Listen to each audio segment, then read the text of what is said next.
I think for a lot of couples, what we find is that, the sex and intimacy is often the tip of the iceberg, right? There's all this other stuff underneath, and it's really the other stuff underneath that is causing the disconnect there, right?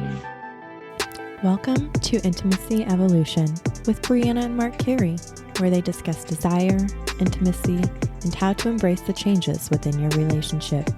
Brianna has been a sexual health educator for 14 years and is currently working as a relationship and intimacy coach.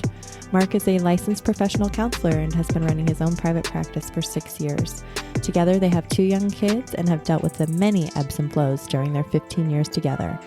Intimacy evolves over time, and that's okay. Let's talk about it. This week, Mark and I had the pleasure to interview a beautiful couple that we got to meet and connect with during the couples retreat that we attended in Austin back in April. James and Angela are a counselor coach duo similar to Mark and I, and they also focus on supporting couples in navigating deeper intimacy, especially during the phase of raising children. If you've been listening to us for a bit, you can already see why they hold a special place in our hearts. Angela and James developed Love Intentionally to help couples design, implement, and sustain a conscious relationship rooted in depth and intimacy. Angela has been in the field of counseling and coaching for almost 20 years, including crisis counseling for survivors of abuse, counseling children and families as a school counselor, and couples and relationship coaching. Her superpower is allowing women of all ages to recognize, own, and embody their goddessness and power. Fuck yeah, I can't love that enough. James is passionate about living his best life and helping others to do the same. He has coached hundreds of clients in multiple arenas and industries. His superpower is asking the right questions that cut through the noise to find clarity. Wow. When I tell you that these two are a wealth of information, you can clearly see why. Okay, I know you're ready to hear what they have to say, so let's get into this week's episode. All right. Well, welcome back to Intimacy Evolution. And today we actually have not just one guest, but 2 special guests joining us. James and Angela. We actually met them at the couples retreat we did in April, and we've connected, and they're just a wealth of information, and I'm super excited for them to share that with us. So welcome, James and Angela. Awesome. She says wealth of information. I say, deep connection, wealth of deep connection. Oh, okay.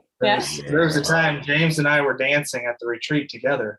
2 men just boogieing down. Yeah. Boogieing down, yeah. I love it. Well, yeah, we're excited to see y'all, and thanks for having us. Heck yeah. Thanks so much. Welcome. Yeah. So James and Angela are also couples coaches, and they are actually just tell us your story. So how did you guys meet? Your story, getting into coaching, just kind of all that stuff. Great. I'll start, and James can jump in if I forget things, important details, or my favorite parts. Yeah, or he might make up some details or some dad jokes. or dad jokes. Yeah. So we met. 12 is almost 13 years ago now. Yeah, we've been together almost 13 years. Married 11. I had a son from a previous relationship coming in, and then we have 2 daughters together. So we've got 3 kids total. Both bonus 1 for him, all 3 bio for me. So yeah, that's kind of the start of our journey. And really from the beginning, we had a desire to have a relationship that was really intentional. I think both of us, I'm a counselor. James is, although he wasn't at the time, but is now a coach. And so, but we both kind of had that mindset of like, how do we build a super intentional, loving, connected relationship? And we realized that's going to take effort. So we started, when we were engaged, getting away for a weekend and just talking about all the big stuff asking questions and checking in. James was an entrepreneur. And so he was kind of coming in with from this like strategic planning and like, how are we going to set goals and budgets and finances and all those kind of things. And I was like, and how do we feel? Are we communicating well? Right. Like she brought the counselor side. I brought the entrepreneurship, business planning side, and we blended that counseling and coaching entrepreneurship together and have been working that process ourselves since the beginning of our relationship. So at least 11 years we've been going away for a weekend every year and just like we called it our marriage retreat and doing that. And then about 4 years ago we started we created a company out of it. We were sharing it with friends because they would say, oh, what do you have a template you go through? And we're like, yeah. And so we kind of share what we were doing with them because they were seeing us coming back from those weekends, just kind of glowing. And so about 4 years ago, some friends said, you should share this with the rest of the world. This is really helpful stuff. So 4 years ago, we created Love Intentionally. And we do couples coaching, 2-on-2 tandem coaching. We do retreats. We have a couples mastermind. That's really fun where we get awesome couples together to just support each other and up level everyone's relationship. So we have all that we started 4 years ago. And a lot of it came out of our own journey.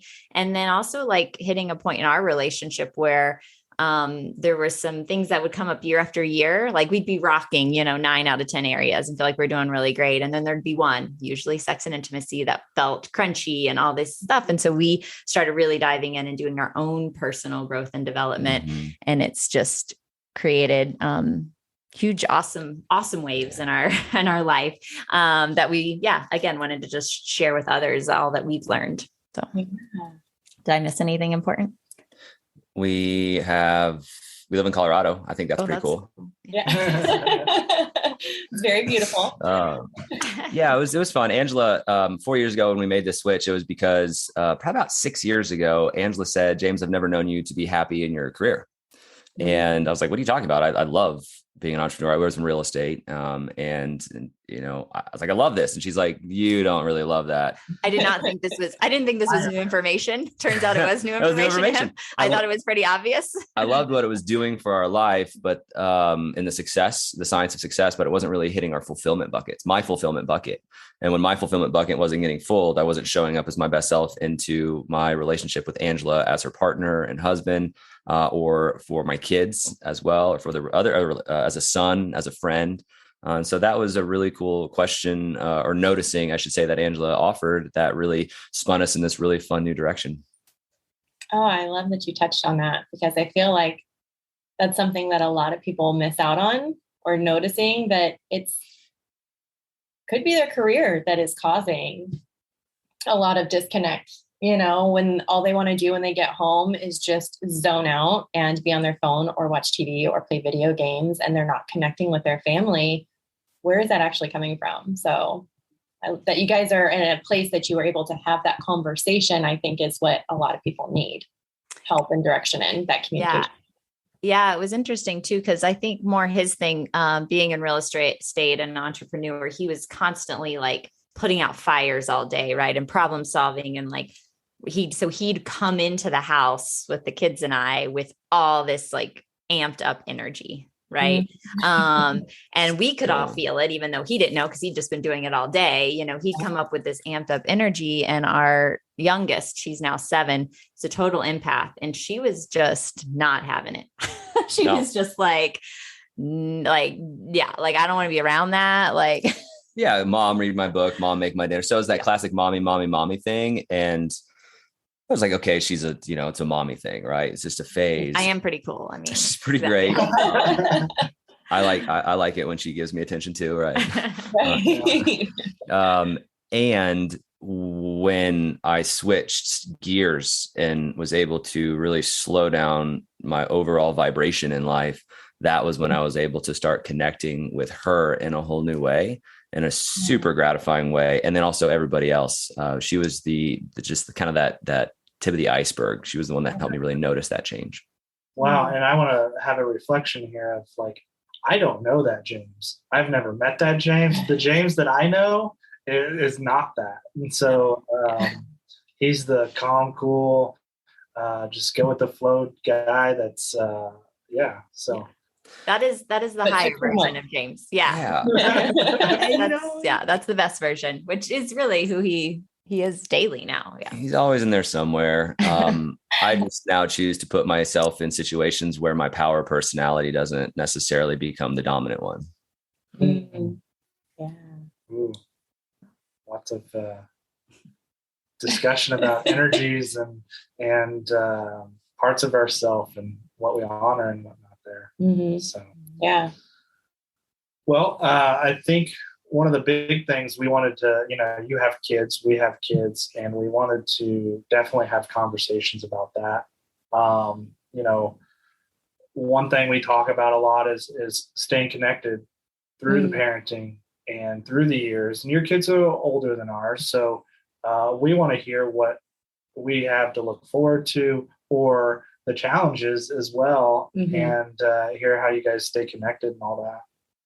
Absolutely. We love talking about that. Yeah. One of my favorite things that Angela's ever said, and this was to our middle child, is the best. We were going out on a date one night and she was throwing a fit about it. She didn't want the babysitter to put her to bed, and that whole common, dog and pony show. She loved, but she likes mom and dad to put her to bed. Right. And Angela had a conversation with her that ended with the sentence, the best gift that we can give our kids, give you, is happily married parents, to create that foundation. And while she was really telling that to Brooklyn, I took that probably more to heart, and it gave me more permission to step into really prioritizing and focusing on our connection first. So then our kids benefit from that second. That was big. Yeah. And I think like bringing tears to my eyes already. And I think so many parents very well intentionally, they have kids and the kids become the focus and the center of the attention in the family. And like I said, it's coming from a place of love and, good intentions, and you love your children. You want the best for them. You want the best for them. And what I realized along the way was that if I wasn't taking care of myself first, right, I wasn't able to show up as the best mom I could be. And then B, taking care of us and our relationship. When we weren't being intentional here, then I also couldn't show up as my best for my kids or my clients or my coworkers or my, family or whoever. And so really putting that focus on, I need to take care of me and we need to take care of us as the foundation of this family. Everyone wins. Right. My kids enjoy living in a household where we're happy and having dance parties in the living room and not yelling about who didn't take out the trash or, and so it benefits everyone, and it makes our home just a much more peaceful, loving place to be if we have prioritized ourselves and each other. Absolutely. Oh. Yeah. We just talked about that kind of on our last episode, is how important it is for you to, prioritize yourself and your relationships and how your kids benefit. So hearing somebody else share that as well, is just validating. Yeah. Yeah. And so another thing, go ahead, James. So you asked about challenges. We look at parenting as a game of chess, not checkers. We want to be 3 moves ahead of our kids at all times. Right? And because another one of my favorite Angela quotes is, something's always getting easier and something's always getting harder in parenting. And just really being ready to roll with that flow, and also being intentional and say, having time, specific time to talk about our kids, not like one of these, like every time we go on a date, all we talk about is our kids, but like really a container that says, how are they doing right now? Mm-hmm. What can we do to support them? Or is there a behavior that we're not really enjoying right now and we want to start working to change? How can we start to do that together? Mm-hmm. And that's how we really tackle our challenges with them. Yeah. And I think, you talked about staying connected, right? The question of like how we stay connected. And so our kids are 16, 10, and 7. So they are all in school. It was kind of not funny that they were, because of the age, span, it was going to be the first time in like 13 and a half years, if anyone was counting, that I was going to have all 3 kids in school. And 2020 was when that was supposed to happen. And then we went all remote. And so I was like, I was supposed to have all 3 kids in school. Now all 3 kids are home. Like, this is wrong. Yeah. And I love my kids, but I was ready for that phase. So now they're officially all 3 in school every day. So we're out of some of that, the thick of the baby and the toddler years. And what I would say to that is we had our challenges during that time, just like everyone else. Right. For a lot of women, and I know, Bri, you, obviously this is one of your areas of expertise, is that postpartum period, but, you're so touched out, right. As a mom who's, especially if you've carried the child or breastfeeding, right. It's like, you have this thing that you are like, your body is completely creating and growing this other body, whether it's pregnancy or breastfeeding. And, during that time, you just you can just get so touched out. Right. And so then it's like, when the baby goes to bed, it's like, okay, I just need my body to be my own. Like, don't touch me. Right. Which obviously he hasn't been touched out all day and can be challenging for him because he's still wanting that connection and that physical touch. My love language is physical touch. I feel you there. Yeah. Right. So, so there were challenging times, as far as that we had to navigate just like anyone else. And so really, like, when I talk to other couples in that time period, we talk a lot about like, how can we have intimacy without sex? Right. Yeah. And there's lots of ways to do that. Right. And what we've found over the years is that actually building our emotional intimacy not only helps fill that tank in some regards, right? But it also then makes the time where we do have physical intimacy even better because we're so connected and in sync. So, we have lots of kind of tools we use for that. But really that being vulnerable with each other, talking to each other about what we need or what's, a fear we might have or what's a desire we might have, and really having those open, vulnerable conversations really increased our emotional intimacy and connection at times when maybe sex was off the table because I just had a baby or, had mastitis or whatever it might be. Yeah. I'd love to zoom in on that a little bit more. Like what are some, techniques and what? Yeah. You can't just say we got tools for that. Yeah. What are some things that you have found over the years to develop your emotional intimacy? Because that is something that we see a lot with, or I personally see with women during this phase, right? Like, how can I be there for my partner when I physically I can't? Mm-hmm. So how do you create that emotional intimacy? So I'll let you speak to maybe the vulnerability stuff because that was your challenge. That was my aha moment. I grew up in Texas, very much. Don't show your emotions, suck it up, don't cry. Very common male experience growing up in the 80s. In the South in particular. In the South, Texas, probably America in general. Yeah. The world. I mean, it's pretty global. the world. And so, gosh, this was only about 3 years ago. Angela and I were in couples counseling, which is amazing. It was my first experience with counseling in general because I always felt pretty good. I'm like, I'm solid. And then Angela and I started to find some patterns and some things that we wanted some help to move through and to work through.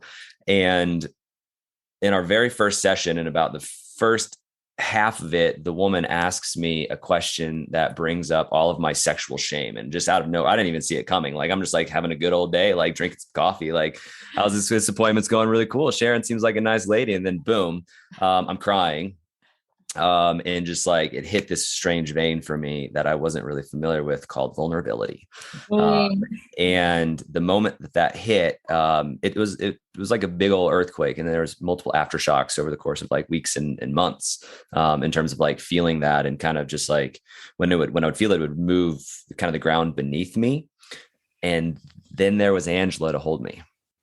And so what I learned in that moment was that I don't always have to be that strong. I can, there's a place for me to be vulnerable too in this relationship.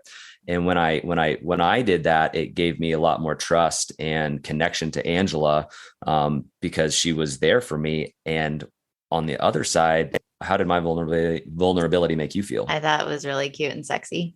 Oh, he's so vulnerable. I like it. And then he was like, "Oh, I'm so raw." I'm like, don't touch me right now.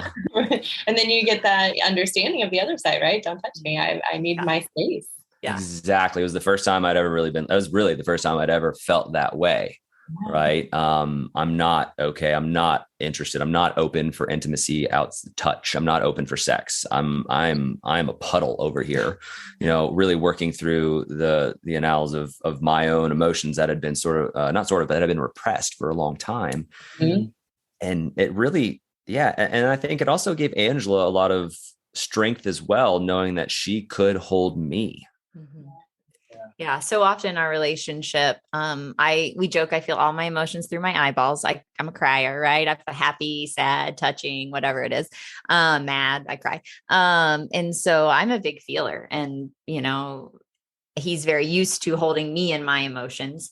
And so this also, like he said, gave me a sense of strength, and an opportunity to say, like, not only do you have me, but I've got you. And this is a partnership here where we have each other.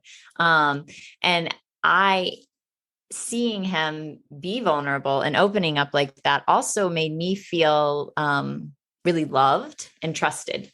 Like, other people don't get to see this part of James, or back then they didn't. And still now not very often do other people get to see it. But the fact that he would trust me with this raw, vulnerable side of him just really did wonders for our connection, because I felt trusted and loved and strong, and like we really had each other's back. And so that was, really profound on our relationship, just kind of building that emotional intimacy. Step one. Yeah. So the vulnerability, I would say, is huge. Big fan of counseling. Obviously I am a counselor, so that's easy to say. And counselors are very skilled at, kind of helping to hold that space and unravel those things. Right. I would say to the intimacy without sex part. Intimate, is we really lean into love languages, right, too. And so and we recommend, if you haven't taken it in the last 6 months or so, retake it, because it can change over time. And so really, we were doing this thing where I was showing love through acts of service, because that was really how I grew up. That was how my mom was a single mom. She did a ton for us. So that was kind of how she showed her love. She also really liked people doing acts of service for her. So that was like the love language I learned growing up. So we get into a marriage and I'm doing all these acts of service. And then so he starts doing some acts of service back. And then turns out neither of our love languages is acts of service. So we're doing all these things thinking we're loving each other, and the other person's not really appreciating it. And it's just that we weren't speaking the right language to each other. So mine being words of affirmation. James does great now at giving me words of affirmation, right? His is physical touch. And so it doesn't even have to be sex. What I realized with physical touch is it's me reaching over and putting my hand on his leg in the car, or kind of rubbing the back of his neck, or playing with his hair, right? Are all those little things that I can do. And at first it was more like oh yes, I should reach over and touch him now. Right. I had to think about it. And then now it's just habit, right? We call it our snuggle snooze in the morning. So we allow ourselves to stay in bed for an 8-minute snooze. The alarm goes off again, 8 minutes. We have it set for 8 minutes later. So in that 8 minutes, we snuggle, which is his physical touch. And he tells me how great I am. So it's my words of affirmation. I love it. Great way. I know. I'm taking notes. Yeah. It's a great way to start the day, and fills both of our buckets, right, for the day. Mm-hmm. Other sex without, or intimacy without sex. We do, and this one involves touching, but the 3-minute game, or the touch game, which I don't know if you've talked about on here, but that's really helpful just as a way to connect physically. That, and we negotiate beforehand, even is sex on the table after this or not. Right. Mm-hmm. And so sometimes we do it just as a way to touch and connect without having sex, not being a precursor to sex. Eating food. Yeah. One of my favorites that I learned in that space, was when Angela said, I want to lay on you. I want to just snuggle up against you. And to be in a receiving mode or an allowing mode, depending on kind of where that shows up. It's really touching to me to have that close contact, and then that kind of, it's just melting together, right? It feels like, we call it cellular weaving. It just feels like on every level of our cells, they're just connecting in that space. And that has been one of the biggest ways to do that. And then, and what I also found too and what was helpful with like doing the 3-minute game, is during that time period where maybe like I was not up for having sex because I was still healing or exhausted or whatever it might be. I realized that when he would show me physical like touch and attention, sometimes I like brushed it off because I was afraid if I leaned into it, he was going to think I wanted to have sex or I was open to having sex and I wasn't. So I wasn't even able to really be present or enjoy any physical touch from him because I was afraid that he was going to take that as we could have sex. And so part of the touch game and just that communication of being like, okay, let's just do a PG version and no sex, but let's just connect and touch, right? Then I'm able to really enjoy the touch. I'm able to give him touch and I don't have that pressure of thinking, oh, this means we have to do, have sex afterwards. Is there an ulterior motive? Yeah. Right. Yeah. And I want to go even a step further. Just because I have an erection doesn't even mean we have to go further. Totally. Yeah. It can still be off the table, even though I'm having a physical reaction. Yeah. You're a big boy. You can handle that. Yeah. Exactly. Yeah. Exactly. Not your partner's responsibility. So, Absolutely. Yeah. That's really good. Yeah. Oh, there's so much. I know. I absolutely. And we get along so well because there's so many matched, physical touch for me, words of affirmation for her, and all. And I can just remember times when she'd lay on top of me, and like you were talking about, we're just like melding together. I love it. Oh yeah, I love it. And then I get to feel safe too because we had that conversation before of what that moment is actually going to be or not be, and so having that sense of safety and so you can kind of let your guard down, which is really nice. So with that, what are some things that you find when you're working with clients that are maybe struggling in some of these areas? Communication, trust, maybe lack of intimacy. Like, what are some things that you... Yeah, maybe common themes that we haven't touched on yet. Yeah. That you see when we're talking with others. Yeah. That's a good question. Where do we want to take that one? So I was going to say what we really, so we were actually just talking about this last night. It's funny because oftentimes the people are like, oh yeah, let's talk about sex, or we're not having enough sex, or that kind of stuff. You can have all the technique in the world. You can be having frequent sex and it still might not be good. And it still might not be intimacy. Right. And so for us and working with couples, because we primarily work with couples that are in long-term relationships. And so for us, we really focus on how do we build intimacy and depth and connection before we get to anything around sex. Because like I said, we know that then when they actually do have sex creates a much richer, deeper, more connective, more epic experience. Right. And so the stuff that a lot of, couples might come to us and say like, oh yeah, we really need to work on, our sex life. And then we go, okay, we're going to go slow to go fast. And when we first start, we're talking about communication. We're talking about trust. We're talking about patterns in the relationship. Talking about attachment styles, right? All sorts of things, love languages. Their wounds internally from themselves that are potentially getting in the way of them fully experiencing joy and any emotion for that matter. Yeah. So we start with, and kind of depending on where they're at, we've had couples that trust has been an issue. Maybe there's, could have been an infidelity in the past. It could have been money. One partner spent all the money and left them in a bad spot, right? Like could be trust around a lot of different things. So trust obviously is super foundational. You can't really, it's very hard to open yourself up intimately and sexually if you don't trust the person you're with, right? So we start with that as a building block if they aren't already solid there.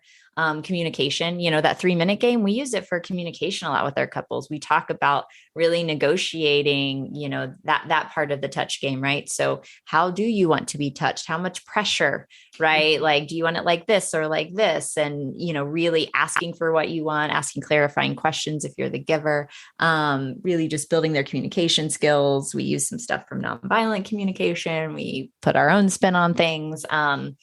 So really building those as well. So, and I think for a lot of couples, what we find is that, the sex and intimacy is often the tip of the iceberg, right? There's all this other stuff underneath, and it's really the other stuff underneath that is causing the disconnect there, right? So we focus a lot on those things. The other thing too, I've been really interested in lately and exploring more is attachment styles, right? And recognizing that, and this is where we get to kind of blend counseling and coaching. Coaching tends to be more directive and forward, future oriented. And as a counselor, I'm also looking at like what's happened in the past that maybe has formed these patterns, and really looking at often patterns in our romantic relationships started in our parental relationships growing up, or the relationships with our caregivers, right? Those were our first attachment figures. And so what happens is we tend to either react to a parent in a certain way. So if we had like a really intrusive mom that was always in our business, right? We might react by getting really like distanced and like pushing away from that and like being really private. Or sometimes we end up modeling that and we become very intrusive in our relationships as well. So we tend to either model or react to those relationships growing up. And then we fast forward to adults, and all of a sudden now our partner is our attachment figure. And subconsciously, we end up playing those out a lot, right? And without even recognizing that that's where it's coming from. So we do sometimes take couples through that, right? Really figuring out those relationships. And once we recognize them and recognize those patterns and where they're coming from, it's much easier to go, oh, that is a pattern that may no longer be serving me. I was a child then, and I developed it for certain reasons, and I can honor that, and that was maybe what I needed to do at the time. And now in my adult relationship, that is no longer serving me. So how can I let that go and create new, healthier patterns? Yeah. And I got to say, I love your summary of attachment because that's very digestible, because we could get into all the weeds, but the intrusiveness or the reactionary response is, I guess, is a very well-rounded way to summarize that. So I appreciate that. Thank you. Love it. Yeah. I kind of want to go back to what James said about, men that have a hard time being vulnerable. What are some suggestions that you have for men to start letting that guard down, or that they can start working on being more vulnerable with their partner so that they can get to these next steps of deeper emotional intimacy? Great question. Men's work is a really great opportunity to get involved in some vulnerability in a safe container and space without having to come up with how you want to do it yourself, and without having to go to counseling. And by choosing to surround yourself with a reference group or a peer group that's going to encourage us as men to step into that, because there's also a purpose behind it. And the purpose is effectively, if you want to feel any emotion to its greatest capacity, you must feel all emotions to their greatest capacity. I can't just choose the ones I want to feel to the greatest capacity and say, well, I don't want those at all. It just doesn't work like that. Apparently I tried. And then a fun way too, because for me, talking about what I desired in sex, what things I fantasized about, talking about anything I wanted to try, was a very vulnerable space. Like it still is. Like as I speak about this in a public setting, right, I feel my body tense a little bit, right? There's this shame element that comes back in. And I don't really want to be a slave to that shame anymore. And so to practice speaking my truth, practice speaking my desire. And Angela and I have had lots of conversations over the years about, hey, let's try this. Let's try this. And mind you, it's not exactly for the white belt, right? Because if we're not really connected and in a really good space, I might say, hey, Angela, I want to try a threesome, and she's not necessarily going to take that. And by the way, I don't, for the record, we're monogamy. Like, I figure that's like a pretty common fantasy. So we'll just toss that one out there. Yeah. Like the idea here is, I want to speak into that, and then she can hold space for me to be vulnerable enough to tell her what I want. And for her to be able to receive that in a way that's non-judgmental. So I feel more safe in that. And just because I've shared a fantasy with her, and she's told me this a lot, she goes, you can share anything you want, doesn't mean we're going to do it. Yeah. Right. And for me, what's also noticed too, is if I have one of those fantasies, the moment I speak to it, it also kind of takes away some of that desire for it, that charge. Right. Yeah. And so it kind of just moves on through. And then for me, for those that know erotic blueprints, I'm a shapeshifter. And so it just ultimately I'm bouncing around to all the different things. I'm like, what else can we think of next? Right. And so that's also been a way for Angela and I to connect. So she's not always thinking that I want more. Right. So like, hey, we just tried this, like, what's the next thing? And it's like, well, no, this is enough. And this is good. So we can just talk, about what we want. And that's been a way for me to really tap into my vulnerability with her.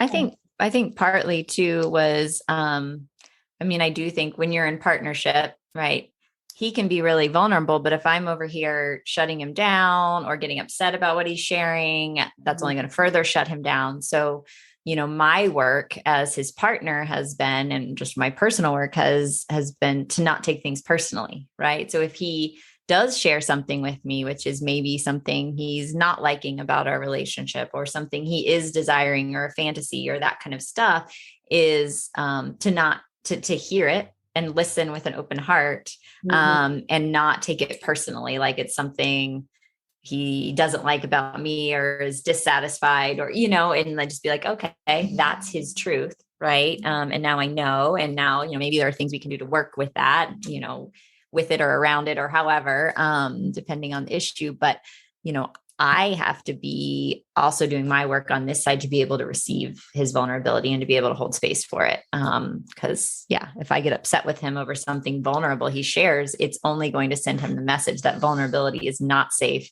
and don't go there again. Ooh, I got a fun one to try. Okay. Uh-oh. Don't know where this is going. I don't know that James knows where this is going. I joke that all James' ideas are creative and some of them are good. So we'll see. So back to the parenting years when there was not a lot of physical touch and not a lot of sex. Back in those days, I had my own work to do with shame and vulnerability, and specifically around masturbation.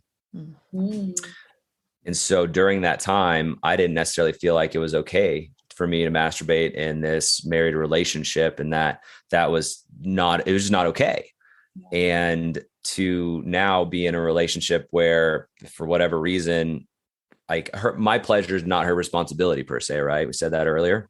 Mm-hmm. And so if I've got that itch that wants scratched, so to speak, then to just be open and communicate with her, be like, yeah, I'm just going to go down to the basement and, have some alone time, or I call it meditating. I like to start meditation. New phrase, love it. Right. And so being more open and having conversations about self-pleasure in our relationship was very vulnerable and still has a twinge of that to it. And so that's been a way for us to practice that around sex, with also supporting her. If she supports me in that, I'll support her in that. Angela likes to get invitations. So every now and again, I'm like, hey, I'm going to go make the kids breakfast. If you want to take 20 minutes here in bed, like, you're invited to have some alone time. And that's been a way, that's been fun. Love that. I love that you invite her to have her own alone time, because I feel like as women, we tend to push that off a lot because we have the mom guilt, coming in like, oh, well, I need to get up. I need to help with the kids. I need to blah, blah, blah. Yep. Yeah. So that invitation that you're aware that she also has these needs that need to be fulfilled, and she can go ahead and take care of that herself too. And Angela is, maybe it's common for most women, the more she has sex, the more she wants it. Yep. Yeah. It's like I have to be intentional sometimes about keeping that energy flowing. Right. Because once it stops, it's like, I equate it kind of like going to the gym, right? Like if you're in the habit of going to the gym, like working out feels good, and I get done and I'm like, yeah, but when you like get out of the habit, if you go on vacation or you get sick or whatever, like getting back into it's like, okay, I can do this. Sometimes it a little bit. Yeah. It's sometimes, but then after you do it, you're like, man, I did that. Totally. I never regret it afterwards. Yeah, totally. Yeah. Orgasms are still feeling really awesome. Still good. Forgot for a minute, but maybe we should have sex, maybe not. Well, you never regret it afterwards. So. Yeah. I think we've used that same line over here, Mark. Right. Yes. So. Oh my gosh. But I love the men's work stuff, and there's definitely going to be more podcasts I'm going to do with some guys, and I might have to invite James on that journey. Just targeting the men. But there was something you said that I absolutely loved. It was the connection through vulnerability, and how wild it is that we're taught, a lot of men are taught, or society teaches us, that vulnerability will cause people to, or crying at least, will cause people to make fun of you and shy away from you. But in reality, it's connection. It actually brings you closer. Yeah. I don't think we can have connection and intimacy without vulnerability, right? Because we're just not, if you're not seeing all of me, right? If I'm not allowing James to see all of me, then who is he really loving? Just the good parts of me, the parts I present to the world, and I'd much rather have him love all of me, Same. all the fully see her, fully seen. Yeah. Be fully seen.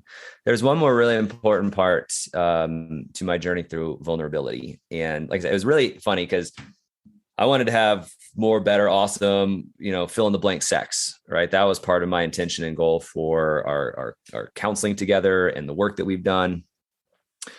And there I am, super vulnerable. And Angela's finally, to use one of my favorite high school terms, ready to jump my bones. And I'm sitting there in don't touch me, right? I don't feel sexy. I don't feel attractive. I don't feel sexual. There's none of that energy flowing through me. And I hit a point after a few weeks where it dawned on me that this is dumb. Finally, my wife really wants me. And here I am not able to receive that. And so there was an intentional moment where I decided to eroticize vulnerability and make that my sexual superpower. Okay. So when I feel that vulnerability, I started to equate that feeling, that energy, to sexual energy. And it was almost as if a foreplay, sort of a build up. And that was what really ultimately shifted us to be able to connect sexually from a space of vulnerability. Yeah, that's amazing. Creating that connection between those two and in a healthy way. Well, and the thing that sticks out for me is how intentional that was. It's not just going to happen. We have to make that connection and make it intentional, think about it, and kind of strengthen that pathway. Exactly. And so what was the time period that you felt that it took to really get there? You started to connect those, but it didn't happen overnight. No, it was at least a month into that journey where I began to shift how I wanted to feel in that space. And then it's still a practice, because when I feel vulnerable, it's about another month. I would say a month of feeling it and just really soaking in that space. And we were able to get connective and sexual in that time. It wasn't that it was just different. It was very sensual and very slow and very connective. And, there's other parts of me that desire different aspects in there. And so it was about another month before we were probably able to get to that. My gut reaction to vulnerability is the don't touch me, right? I feel that, is it okay for me to feel this way? Is she going to think less of me for feeling this way? Those old pattern thoughts still come in to this day, years later. And the more they happen, the shorter the cycle gets and the easier they're able to go. Yeah. Just remind myself it turns her on. Yeah, I think that's super important, just to remind people, this is work, and it's something you're always going to have to work on. It's never just going to go away. But like you said, the time frame gets shorter between the thoughts and then how you respond. So, and I often say the intensity shrinks as well as the time frame. Usually when we work on things like that. Definitely. Right. And I think too, in our experience, and I've seen it with a lot of the couples we've worked with, is when you find those spaces where things feel intense or challenging or big or whatever they are, those are often if you're willing to lean in, right? Lean into those and go through them. Those are often those points that are those kind of turning points, those things that are like the issues that might be holding us back from this more amazing life or experience. And so when we find those hard things and we lean into them and we decide to go through them rather than around them, then that's when we can get to that other side of like the tunnel, right? To this, and what's on the other side has, in our experience, just been wonderful, right? And so it's an invitation. If anyone is like me and needs invitations to, if you're finding yourself at one of those sticky points, lean in, right? Do the work, because getting through it and free from those things that have been holding you back can just create whole new levels in your life and relationship. If you lean out at that sign, and for some, go to the extreme, you depart the relationship. A person would still have that part inside them. Only going to come up in your next one. It's going to come up. Yeah, it's going to come on the next one. It's going to come up bigger, and it's going to come up stronger. And we're going to continue to be offered lessons until we learn them. Mm-hmm. Yep. Oh my gosh. And avoidance just, strengthens the fact that they're going to come up, and strengthens that pattern rather than alleviating it. And so when we shy away, that's tough. I mean, and we're all going to shy away at times. It's the ability to circle back around and come back to that is what we have the opportunity for. And it's beautiful when we do. And so that's my invitation is you bump up against that, you back off a little bit because it's intense, doesn't feel good, maybe come back to it. It's going to be worth it. Mm-hmm. Yeah. So what is Love intentionally working on now? Oh, yes. So we just had a retreat last weekend. So we do couples retreats here in Colorado. Mm-hmm. We do weekend-long retreats designed to help couples design their intentional relationship. So it's the strategic plan mixed with depth and connection. That's really awesome. We have a few of those coming up. We have the dates for you and your folks in an offer at some point. Yeah. We're also working on a conscious couples mastermind, which just kicked off. And so we have our first cohort in that. That space is designed to help couples work through in a community specific patterns and situations in their relationship that they want to be supported through by this wonderful, amazing community curated by us. Yeah, that's been super fun because often people's favorite part of the retreat is when we come together as a group to do kind of our debrief sessions. Mm-hmm. So with the mastermind, we're essentially doing just debrief sessions. We're not doing the strategic planning like we do on the retreat. So it's all just that learning and growing together. And for our first cohort, we curate it very specifically, right? Like try to find the right couples with the right fit. But we have just amazing couples in the group that are so knowledgeable and wise and loving and open-hearted and all of those things. And so watching them share and learn and grow together has been really fun. And just all, couples that are great and just want to up level, like, how do we take this to the next level? Right. So masterminds are super fun. And then our 2-on-2 tandem coaching. So the way that Angela and I do coaching is the two of us get together with the two others in the partnership. Mm-hmm. And because Angela, if you've not noticed yet in this hour, she and I have different ways of looking at thinking about things. And so different strengths. And we bring both of those to the call with all of our creativity, focus, and intention. And that's been really wonderful to be able to work in that individual setting based on helping couples reach specific goals, implementing and then sustaining their intentional relationship in that space. Mm-hmm. So yeah, lots. We did a big push since we saw you in April. We got a new website, new brand, new programs, and they're all launched right now. And so the next thing coming up is going to be in January for our retreats. And then we take on couples coaching clients at any time. Nice. I love it. Yes. And we will include all of that in the show notes, all the links and fun stuff. So yeah, that was a lot. I love couples retreats. I think it's wonderful. Yeah, so everybody needs to go to at least one And once you go to one, you're going to know that you have to go to more. So it's like a gateway, into it. Yeah. Thank you guys so much for joining us today, for sharing your story and all of your information, helpful tips. I know we got a lot of good stuff out of it for ourselves, which was really nice. Beautiful. Any last minute words that you'd like to share? Free giveaway. We did one of that. We have this thing called Sex for Busy Couples, right? And so there's a giveaway we've got there. And so if you're looking to find kind of a recipe and a checklist to have more sex, if you feel like you're a busy parent, busy couple, it's at our website. Show notes will have it, but just go to loveintentionally.com and scroll all the way to the bottom and you'll see it right there. But we want to make sure that every couple has an opportunity to thrive in this world. And the more love that we get to bring into the world, the more our mission gets to be met over here at Love Intentionally. Yeah, we really do believe that, the love we can build here in our partnership just radiates out then to the world. Right. Mm-hmm. And so we see this work as not just changing our own lives, but changing the world, more love. I wholeheartedly agree with that. Mm-hmm. Yeah. When couples can be more in love and that radiates, and then, it can literally change the world. Absolutely. Yeah. Thanks for being part of that. You too. Yeah. Thanks for changing the world. You too. Yep.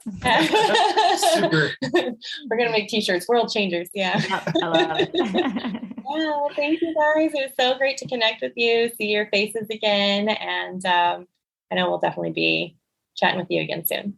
Awesome. So. Thanks for having us. Take care. Thank you. Bye. Thank you so much for tuning in. We hope you enjoyed the show. Make sure you hit the subscribe button so you never miss an episode. If you found this helpful, entertaining, or both, please take a quick minute to give a rating and review. That would mean the world to us, and it helps other beautiful humans to find our show. We'll see you next week.